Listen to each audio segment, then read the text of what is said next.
Bonsoir à tous. Il est 20h30, le quorum étant atteint, je peux ouvrir la séance du conseil municipal.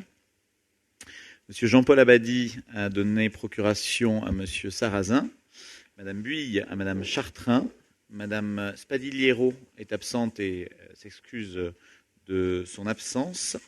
Madame Larmitou a donné procuration à monsieur Paul. Merci. Monsieur Penn à madame Boiry, monsieur Stultz à madame Skrinsky et madame Cazenave à monsieur Hérault.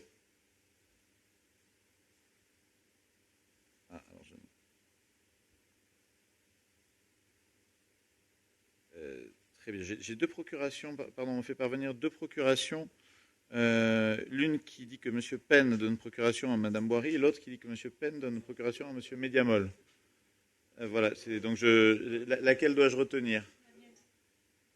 Voilà. D'accord, très bien. Voilà. Et donc monsieur Lestrade donne procuration à monsieur Mediamol. Voilà, je crois qu'on est au clair par rapport à toutes les procurations. Je demande à madame Boson d'être secrétaire de séance. Je vais informer l'ensemble des conseillers municipaux que le dernier enregistrement audio du conseil municipal du 9 septembre dernier a été mis en ligne le 10 septembre. Voilà, donc le lendemain de la séance, et que le procès-verbal a été envoyé à tous les membres du conseil municipal avec la convocation pour cette séance. Voilà. Et vous avez également dans votre pochette le projet de convention de délégation de maîtrise d'ouvrage entre la communauté de communes et la commune. Premier point de l'ordre du jour, approbation du procès-verbal de la séance du 9 septembre 2019. Est-il des questions? Y a-t-il des oppositions? Des abstentions? Procès-verbal adopté à l'unanimité, je vous remercie. Alors, point numéro 2, il s'agit de manière très classique des décisions du maire prises en vertu de sa délégation. Donc deux décisions. D'abord un tarif sur les droits d'entrée des thés dansants, puisqu'il y a eu un premier thé dansant qui a été organisé, qui a été un vrai succès, avec, si je ne m'abuse, un peu plus de 200 participants, donc avec un montant de 10 € de droits d'entrée. Et par ailleurs, une somme beaucoup plus importante, celle de l'étude sur l'élaboration des schémas directeurs des eaux usées, eau pluviale et eau potable, et de la défense incendie. Donc vous savez, c'est toute l'étude qui nous permettra d'avoir des éclairages sur ces questions.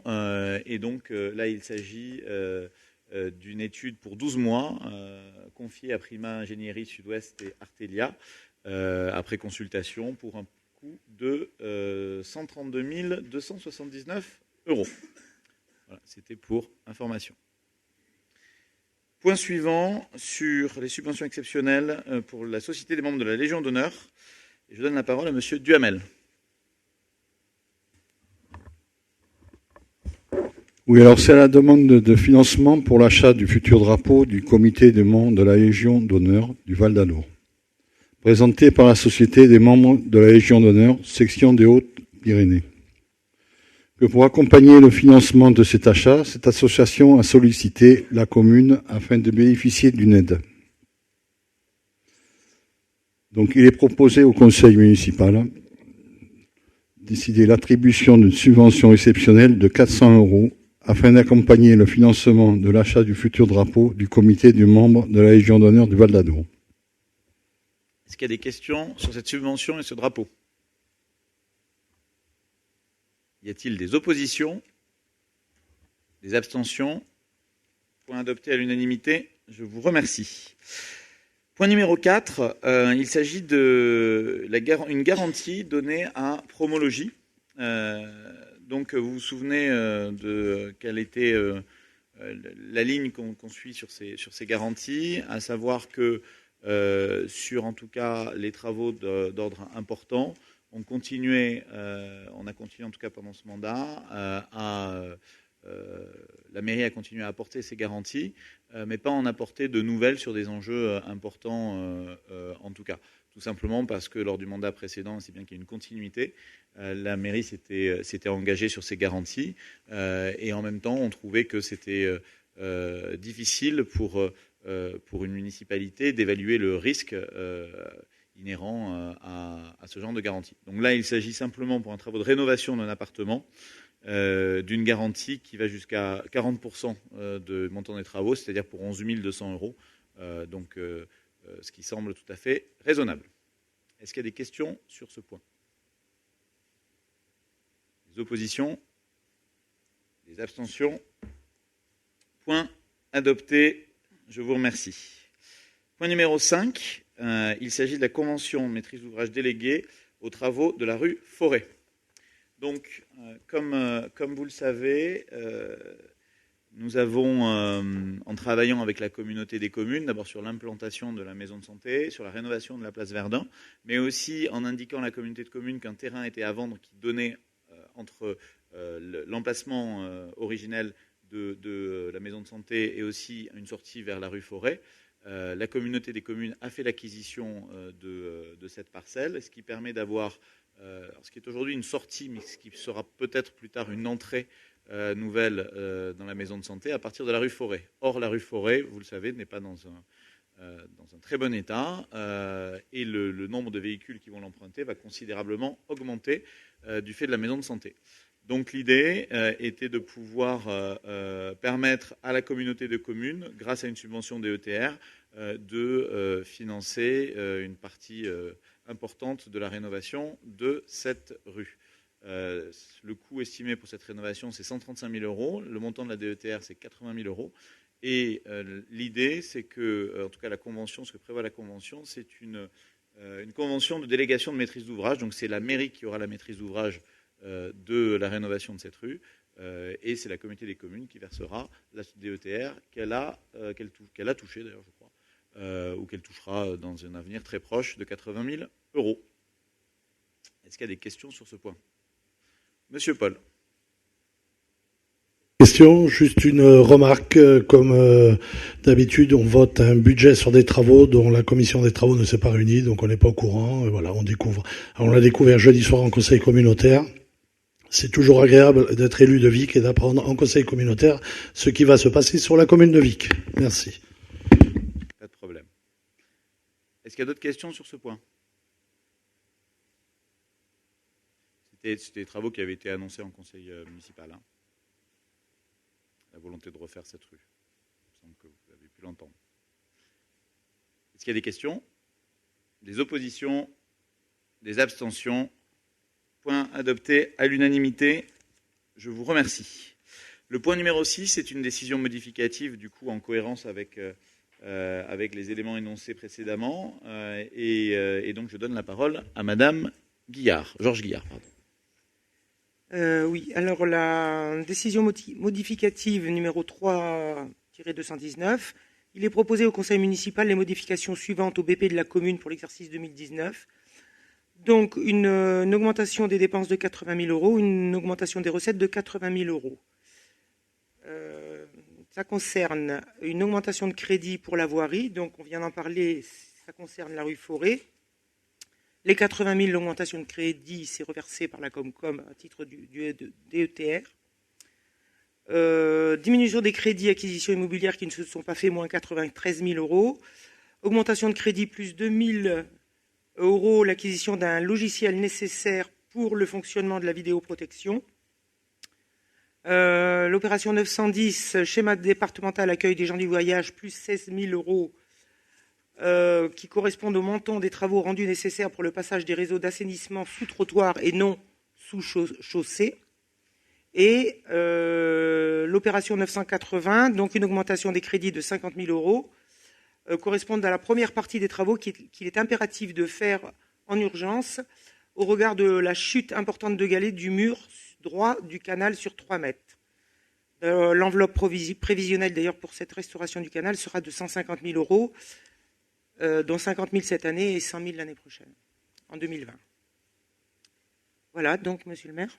Alors, je vais apporter simplement un petit complément sur ce point. Donc, c'est effectivement une partie du canal, comme on l'avait déjà eu dans la partie qui a été rénovée il y a 2 ou 3 ans, qui s'effondre un petit peu. Donc, l'idée, c'est de rénover toute cette partie du canal, à partir de là où on l'avait arrêté, jusqu'à en face de la mairie. Donc, c'est un budget qu'on va programmer sur 2 ans. Donc une partie des travaux pour 50 000 € va être lancée en décembre et le reste sera fait au mois de janvier. Donc comme ça, on pourra l'étaler sur 2 budgets. Et donc ça ne trouble pas nos équilibres budgétaires, mais ça fait partie des travaux qui, quand ils se présentent, il vaut mieux faire rapidement. Voilà. Est-ce qu'il y a d'autres questions sur cette décision modificative ? Non. Y a-t-il des oppositions ? Des abstentions ? Opposition ou abstention ? Opposition pour M. Mediamol et abstention ? 2 oppositions et 4 abstentions. Donc, point adopté. Je vous remercie. Sachez qu'on a reçu j'ai pas voulu qu'on change le tableau là aujourd'hui après l'attribution de certaines subventions qu'on a eues c'est aujourd'hui. Notamment sur des questions de financement de la vidéoprotection, parce qu'on a eu un peu plus de 16 000 €. Donc il y aura une dernière DM au conseil municipal de décembre pour équilibrer tout ça avec les dernières informations que l'on reçoit. Point numéro 7, et dernier point de l'ordre du jour, il s'agit de la subvention complémentaire au comité des œuvres sociales du personnel de la municipalité. Et je donne la parole à Monsieur Roucault. Il est proposé de verser au comité des œuvres sociales du personnel de la ville de Vic-en-Bigorre une subvention complémentaire pour 2019 d'un montant de 5 400 €. Dans le cadre d'un partenariat avec l'ensemble des commerçants de Vic, des bons d'achat seront remis aux agents qui ne pourront être utilisés que chez les commerçants vicois et uniquement au mois de décembre. Est-ce qu'il y a des questions sur ce point ? Donc, c'est des bons d'achat pour Noël à utiliser dans les commerces vicois. Monsieur Paul. Juste une question, pourquoi une restriction sur le mois de décembre uniquement ? Pour passer sur le budget 2019. Et c'est des bons d'achat pour Noël pour les agents. Voilà. Mais en tout cas, on n'a pas mis de restrictions sur le type de commerce. Donc, par exemple, il peut s'agir de commerce alimentaire sur une alimentation quotidienne, voilà, par exemple. Est-ce qu'il y a d'autres questions sur ce point ? Y a-t-il des oppositions ? Des abstentions ? Point adopté à l'unanimité. Il n'y avait pas eu de questions diverses posées en préalable de ce conseil municipal. Monsieur Paul, vous souhaitez une intervention ? Allez-y. Alors, on n'a pas posé de questions diverses parce qu'en fait, on a découvert aujourd'hui sur la presse un article où vous faites part concernant la fermeture de la trésorerie vicoise, où vous faites part de votre accord avec d'autres vice-présidents de la communauté de communes et d'autres maires du canton, d'ailleurs qui ne sont pas du canton, puisqu'aucune des personnes qui sont en photo sur la presse, à part votre vice-adjoint et vous, n'êtes du canton. Donc, d'une part, je pense que c'est quelque chose qui je trouve très léger, la manière, nous trouvons, parce que je ne suis pas tout seul, nous trouvons très léger la manière avec laquelle vous affirmez que le conseil municipal est favorable à ça, alors que ça n'est jamais été évoqué, si ce n'est ma question diverse du 9 septembre, où vous m'aviez répondu que vous aviez des compensations. J'ai jamais affirmé que le conseil municipal, c'est une erreur de transcription, si c'est le cas. Je parle pas, en tout cas. Je suis d'accord, mais. Non, mais je vous le dis. Donc je le corrige là de ce fait, parce que je ne me permettrai pas d'affirmer que le conseil municipal, comme un seul homme, est favorable à ça. Justement, il me semble quand même que le maire est le porte-parole du conseil municipal et que votre engagement doit avoir au moins le soutien de l'ensemble des élus. C'est la raison pour laquelle je vous demanderai, s'il est possible, si vous l'acceptez, de mettre au vote ce soir ce que les élus de tous les élus, tous bords confondus, pensent de la fermeture de la trésorerie de Vic. Et sur ce point, les 3 groupes de l'opposition avons rédigé communément une motion que je souhaiterais vous lire, si vous acceptez, bien sûr, et la joindre au PV du conseil municipal. seulement vous pouvez la lire et l'adjoindre au PV du conseil municipal. Aucun souci. Allez-y, monsieur Paul. Alors, motion pour le maintien des services publics en milieu rural. Nous, élus des 3 groupes d'opposition vicois, réunis en séance du conseil municipal le 21 octobre 2019, rappelons notre attachement à un service public de qualité, de proximité en milieu rural. Lors du conseil municipal du 9 septembre, nous vous avons interpellé sur le projet de fermeture de la trésorerie de Vic dans le cadre du plan Darmanin, en vous interrogeant sur vos intentions, sur les intentions que vous aviez en ce qui concerne les actions. Une seule réponse que nous a été apportée, que vous nous avez apportée, qui réside à une éventuelle compensation. Cette réponse ne peut nous satisfaire. En effet, à ce jour, près de 320 communes du département de toute sensibilité, la grande majorité des communautés de communes, l'ensemble des conseillers départementaux et 3 de nos 4 parlementaires se sont exprimés pour la suspension de ce plan et l'ouverture pour l'année 2020 d'une réflexion territoriale sur réorganisation départementale du service des finances publiques.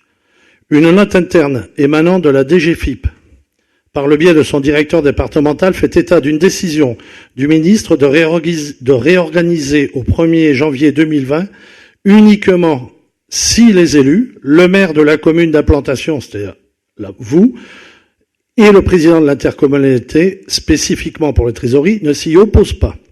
De ce fait, nous serions la seule commune du département à perdre sa trésorerie dès le 1er janvier 2020, car vous auriez donné votre accord, donc la conférence de presse et la note de la DGFiP, en pièce jointe je pourrais les donner, sans consultation préalable de notre conseil.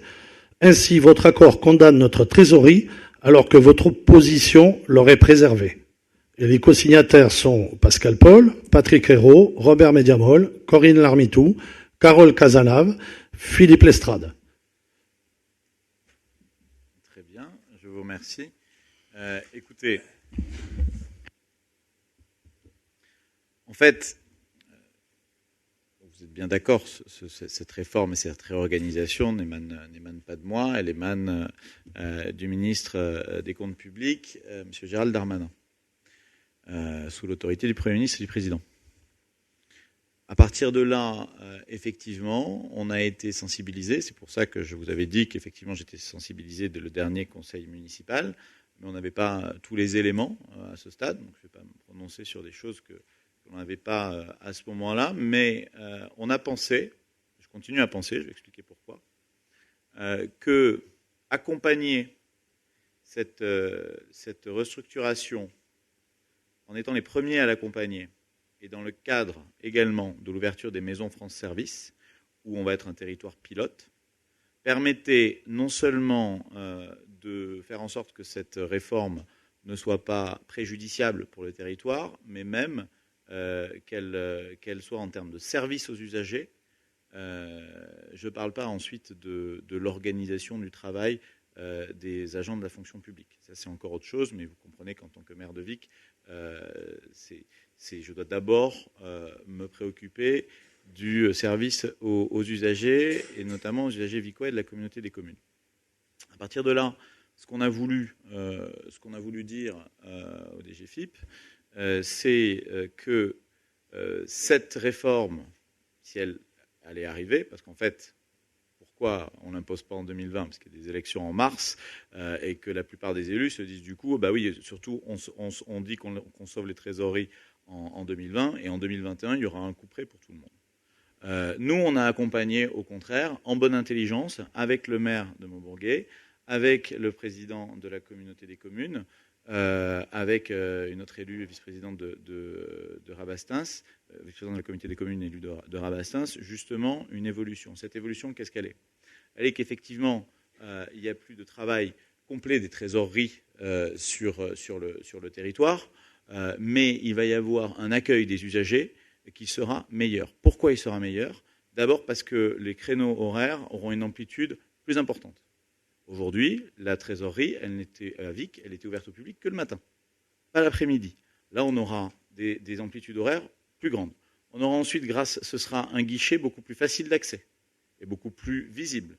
La maison France Service, qui verra le jour et qui permettra d'accueillir ce guichet, justement, sera un lieu où les gens se repéreront plus facilement.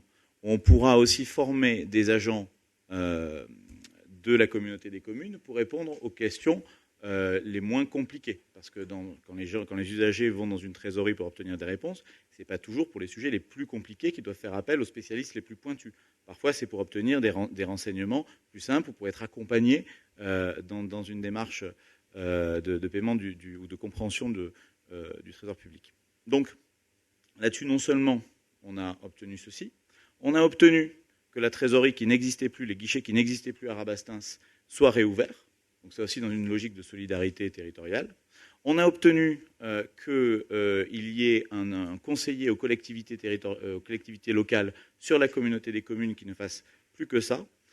Et de ce point de vue, je pense que précisément, si les trésoreries peuvent être importantes, c'est justement auprès des maires des plus petites communes que Vic, qui eux n'ont pas la chance d'avoir des services compétents pour les aider et les accompagner dans ces démarches-là, et qui seront bien contents, et ça c'est un vrai service aussi sur tout le territoire, que d'avoir ce conseiller pour les épauler, plus qu'il ne peut le faire aujourd'hui. Donc effectivement, on s'est dit, à mon avis, en bonne intelligence, et avec l'idée de pouvoir préserver au mieux l'intérêt général dans un contexte où effectivement il y a une réforme qui vient. Elle n'est pas faite pour emmerder le monde, elle est faite pour justement essayer de faire des économies. C'est comme ça que je la comprends, hein. Même si ça vous avait pas échappé que je n'ai plus de parti politique depuis plus de 2 ans. Donc je n'ai aucun soutien direct et affirmé comme s'il s'agissait de ma famille politique. Donc là-dessus, avec le président de la communauté des communes, avec le maire de Maubourguet, dont personne n'ignore le fait qu'on ne vient pas des mêmes familles politiques, en tout cas il y a quelques années, on a réussi à travailler ensemble, me semble-t-il, dans l'intérêt général. On n'a pas essayé de tirer absolument la couverture chacun vers sa commune, parce qu'il me semble que l'idée c'est que Vic puisse réussir au sein d'un territoire et que le but du maire de Vic n'est pas d'aspirer tout ce qui peut être ailleurs et de toujours tirer la couverture. C'est essayer de sauver l'essentiel, de construire l'avenir, de poser les piliers pour justement penser les problématiques de demain, mais pas nécessairement d'avoir une attitude, je dirais, égoïste de manière aussi pavlovienne qu'égoïste. Donc, là-dessus, oui, je pense qu'on a fait du bon travail. Et je pense que justement cette approche intelligente qui nous permet d'ailleurs de passer dans les maisons France Service de 30 000 à 90 000 euros de subvention annuelle, donc ça aussi c'est de l'argent en plus qui va nous permettre d'offrir de meilleurs services. Je pense que, et on verra ce que l'avenir nous dira, qu'on a bien fait de pouvoir essayer justement d'entrer dans une négociation, un accompagnement de la réforme, plutôt que dans une résistance qui sera cassée dès la fin de l'année 2020. Voilà, c'était notre pari. On a été plusieurs à le prendre. En tout cas, c'est le président de la communauté de communes, le maire de Maubourguet et moi-même. Voilà ce que je peux dire. Maintenant, si vous souhaitez que je procède à un vote du conseil municipal, que je pourrais résumer ainsi. Tel que l'accompagnement tel que je le décris, par opposition à la résistance que prône l'union des oppositions. Est-il des questions déjà ? Oui, monsieur Paul ? Non, juste, je pense que, pour moi, on se hâte là pour fermer, alors que dans 6 mois, on aurait pu mettre autour de la table avec la nouvelle municipalité, même si c'est la même, pour pouvoir réfléchir ensemble et travailler sur quelque chose de plus cohérent. Aujourd'hui, on fait un arrangement, on est la seule à aller contre ça. Alors, moi, je ne vois pas comment d'un seul coup, nous, c'est intéressant, et les autres, ce qui sous-entendrait que l'ensemble des autres collectivités n'ont pas de réflexion ou n'ont pas de cette analyse-là ou la pertinence. Enfin, je sais pas. On a un service public qui faisait du travail et du bon travail sur notre territoire, avec des agents qui étaient à l'écoute. Je pense que si vous promenez dans Vic et que vous demandez aux personnes qui ont eu affaire aux agents de la trésorerie de Vic, vous aurez quand même une grande majorité des personnes, des contribuables, qui sont satisfaits du service. Donc aujourd'hui, c'est la préservation d'un service. C'est pas, comme vous le disiez tout à l'heure, il ne s'agit pas de défendre les agents et tout ça. C'est un autre débat. Ça, c'est le boulot du DGFiP. Mais malgré tout, on a un service qui était fait dans de bonnes conditions, de bonne qualité, et demain, tout ça, ce ne sont que des promesses. Aujourd'hui, ce service, on l'a. Demain, on est sur des promesses. Et moi, je ne crois plus beaucoup aux promesses de nos grands élus. Alors, c'est précisément le contraire.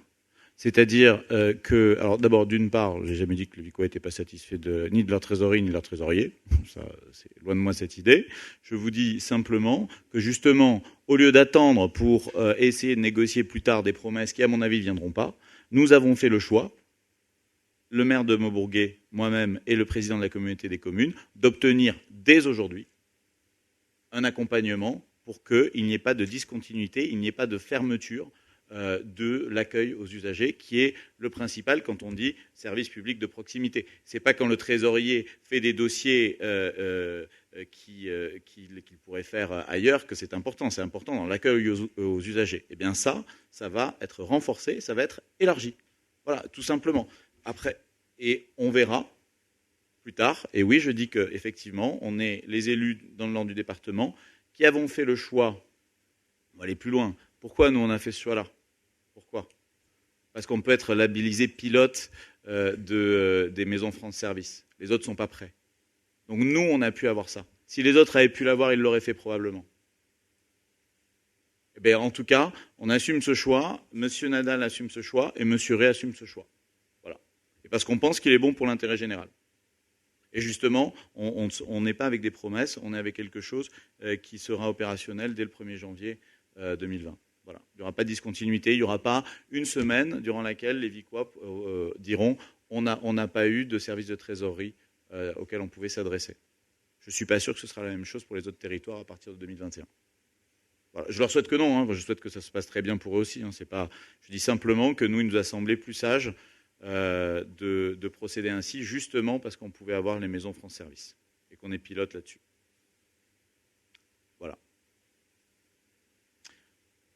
Monsieur Hérault. Ouais, simplement pour ajouter, ce qui est surtout regrettable dans cette affaire-là, c'est que tout a été négocié, comme l'a dit mon collègue, alors qu'il n'y a pas eu de débat au sein du conseil municipal, comme on commence à l'avoir ce soir. Pardon, ouais, c'est bon. Pardon. Comme on commence à l'avoir ce soir, ce débat, il aurait peut-être mieux valu l'avoir il y a quelques temps en arrière, et ça aurait peut-être évité d'avoir d'autres discussions qui aujourd'hui sont ce qu'elles sont et avec beaucoup d'interrogations. Vous seriez revenu auprès de votre conseil municipal en disant ben voilà ce qu'on a pu négocier, voilà ce qu'on a obtenu, voilà ce qui sera mieux que ce qui existait avant. Et ben peut-être que vous aviez raison et peut-être qu'on aurait dit bah oui c'est une bonne chose. Sauf qu'aujourd'hui on apprend ça, comme il l'a dit, on apprend ça un peu dans la presse. Après sur ce dossier-là, je suis désolé, sur la communauté de communes, on a perdu une trésorerie au final. Puisque à Maubourguet, ça ne sera pas une trésorerie, ça sera une antenne. Or, on sait très bien, dans toutes les réformes qui se sont faites depuis toutes ces dernières années, lorsqu'on parle d'antenne, on sait très bien qu'au bout d'un certain temps, ces antennes sont appelées à disparaître. Donc, il aurait été intéressant de pouvoir conserver une trésorerie par communauté de communes. Après, elle était à Maubourguet, elle était à Vic, elle était à Rabastens. Aujourd'hui, je ne sais pas, puisque le débat n'a pas eu lieu, mais au moins, il aurait fallu préserver une trésorerie de plein exercice, j'insiste sur le plein exercice, au moins sur la communauté de communes, et ne pas avoir effectivement simplement une antenne. Après, c'est toujours pareil. On fait des réformes, effectivement, parce qu'il faut qu'on ait des services publics qui soient de qualité, mais qui soient efficients. Or, aujourd'hui, ce qui se passe, c'est que l'efficience, elle prend toujours le pas sur l'efficacité, et on cherche à faire des économies au détriment de l'efficacité et du service public. Donc, à chaque fois, on est dans cette démarche-là. Donc, l'efficience, effectivement, à un moment, elle a bon dos, mais elle détruit du service public. Et enfin, je pense que pour le public, il était quand même intéressant. Alors on nous dit, on a la dématérialisation, ça va faciliter beaucoup de choses. Je suis désolé, aujourd'hui, quand on lit un peu tous les rapports sur la dématérialisation en France, notamment M. Toubon a fait un rapport d'une excellente qualité là-dessus, qui démontre qu'aujourd'hui, la dématérialisation est en train d'aggraver la fracture sociale. Parce que on ne peut pas, aujourd'hui, tout le monde ne peut pas avoir Internet et tout le monde, même s'il peut l'avoir, est capable de pouvoir utiliser Internet. Donc voilà, mais moi, ce que je voulais surtout rappeler, c'est que je regrette que le débat qu'on est en train d'ouvrir là n'ait pas eu lieu avant que les décisions finales soient prises. Bien, alors pour répondre sur vos points, le complément de la dématérialisation, c'est que justement, on va être la seule communauté des communes qui va avoir 3 guichets ouverts avec des amplitudes de temps plus importants qu'ailleurs. C'est justement ce qui complète la dématérialisation. Voilà, ça c'est une première chose, donc c'est justement par ce souci-là. D'autre part, sur s'il fallait une trésorerie pleine et entière dans chaque communauté des communes, pourquoi pas, mais je vous suggère d'écrire au DGFiP et au ministre concerné. Le maire de Vic, lui, là-dessus, il essaie simplement d'accompagner au mieux pour sa commune et pour son territoire des réformes décidées au niveau de l'État. Et ma responsabilité actuelle est celle-ci. Et par ailleurs, sur le débat, c'est méconnaître justement ce qu'il est possible de faire et les responsabilités que doit prendre un maire et un élu, justement quand il a la responsabilité de décider et de ne pas jeter justement en pâture un débat qui aurait été utilisé de manière parfois démagogique, justement quand il a la possibilité de pouvoir négocier en responsabilité. Voilà. Et je vous dis tout simplement, c'est l'avenir qui jugera cette décision. Mais je suis assez confiant là-dessus. Bien. Qui est contre cet accompagnement de la réforme, de la réaménagement Darmanin? Je soumets au vote. Allez-y. Un dernier mot. Par rapport à votre réponse, vous avez l'air de dire que je fais de la démagogie dans ce que j'ai dit. Il n'y a aucune démagogie dans ce que j'ai dit. Il y a simplement une réflexion qui est derrière tout ça. Très bien. Qui est contre la formule trouvée et définie par moi-même, le président de la communauté des communes et le maire de Montbourguet? Donc 2, 4, 6. Qui s'abstient? Qui est pour? Merci. Cet accompagnement est donc approuvé par le conseil municipal. Bien. Je vous remercie pour ces débats. Vous voyez aussi que même si le règlement intérieur nous stipule que pour toute question diverse, il faut qu'elle soit annoncée avant le conseil municipal, l'actualité un peu plus chaude que d'habitude m'a naturellement conduit à ouvrir le débat sur ce sujet. L'ordre du jour étant terminé, le conseil municipal est clos. Je vous remercie.